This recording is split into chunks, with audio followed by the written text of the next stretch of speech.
दोस्तों इस वीडियो में मत बताने वाला हूँ कि झारखंड राज्य के अंदर जो सेंट्रल ओबीसी होता है और स्टेट ओबीसी होता है, इन दोनों में क्या अंतर होता है। ठीक है, तो आपको ध्यानपूर्वक बारीकी से बातों को समझ लेनी है। मैं आपको दोनों क्लैरिफाई कर दूंगा कि मेरे भाई स्टेट ओबीसी क्या होता है और सेंट्रल ओबीसी क्या होता है। ठीक है, सबसे पहले आप स्टेट ओबीसी देखो। ठीक है, ये आप स्क्रीन के ऊपर देख पा रहे होंगे, ये स्टेट ओबीसी है।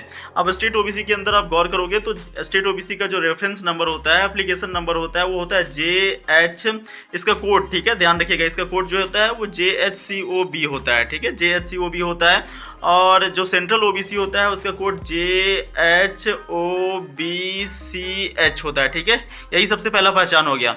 स्टेट ओबीसी का कोड ये हो जाएगा और सेंट्रल ओबीसी का कोड ये हो जाएगा। ठीक है, ये अंतर समझ में आ गया। अब जो आपका स्टेट ओबीसी होता है दोस्तों, वो सर्कल ऑफिसर से यहाँ पे बनाया जाता है। देख सकते हो, ये जो आप मैं दिखा रहा हूँ, ये सर्टिफिकेट हमारा है और ये सर्कल ऑफिसर से बना हुआ है। आपको ये भी पता होना चाहिए कि जो सर्कल ऑफिसर बनते हैं मेरे भाई, वो जेपीएससी के थ्रू नियुक्त होकर के स्टेट पे बनते हैं। ठीक है, राज्य के अंदर बनते हैं और राज्य की संस्था है JPSC, Jharkhand public service commission, यानी जेपीएससी, झारखंड लोक सेवा आयोग। ये राज्य की संस्था है और राज्य की संस्था जो है वो राज्य के ही लोगों को नियुक्त करके सर्कल ऑफिसर बनाती है।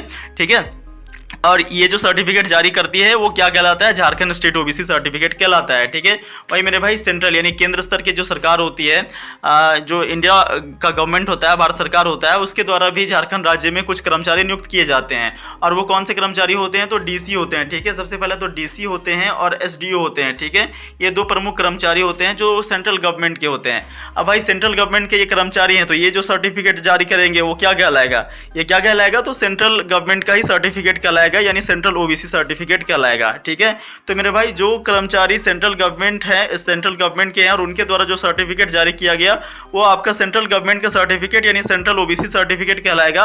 वही मेरे भाई जो स्टेट गवर्नमेंट के कर्मचारी जो सर्कल ऑफिसर स्टेट गवर्नमेंट के हैं, ठीक है, ये जेपीएससी के थ्रू आए हैं, वो यूपीएससी के थ्रू आए हैं। ठीक है, तो जो जेपीएससी के थ्रू आए हैं वो आपका स्टेट ओबीसी सर्टिफिकेट कहलाएगा। जो यहाँ पे यूपीएससी के थ्रू आए हैं उनके द्वारा जो सर्टिफिकेट जारी किया जाएगा वो आपका क्या कहलाएगा, तो सेंट्रल गवर्नमेंट का ओबीसी सर्टिफिकेट कहलाएगा। ये प्रमुख अंतर होता है मेरे भाई।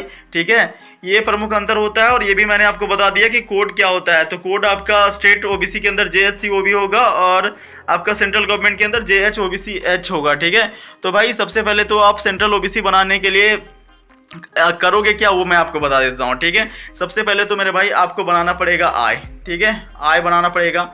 आय के बाद आप जाति बनाओगे। ठीक है, जाति के बाद सामान्य जाति बनता है। ठीक है, जाति के बाद आपका आवासीय बनेगा। ठीक है, आवासीय बनेगा।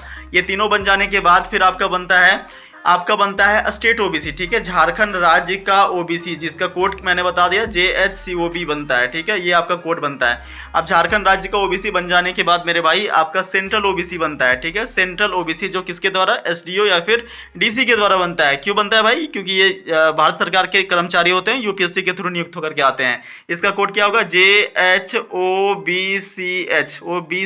ठीक है, ये इनका कोड होता है। ठीक है, तो सेंट्रल गवर्नमेंट का ये कोड हो जाएगा। और यहाँ पे अभी आप देखो तो सबसे पहले आप जाति बनाना, फिर आवासीय बनाना, फिर आय बनाना। ठीक है, ये तीनों एक साथ आपको अप्लाई कर देना है। तीनों अप्लाई करोगे तो तीनों बन जाने के बाद फिर आपका स्टेट ओबीसी बनेगा। स्टेट ओबीसी बन जाने के बाद फिर आपका सेंट्रल ओबीसी बनेगा, जिसका कोड होगा JHOBCH। ठीक है, तो ये बात आपको ध्यान रख लेनी है।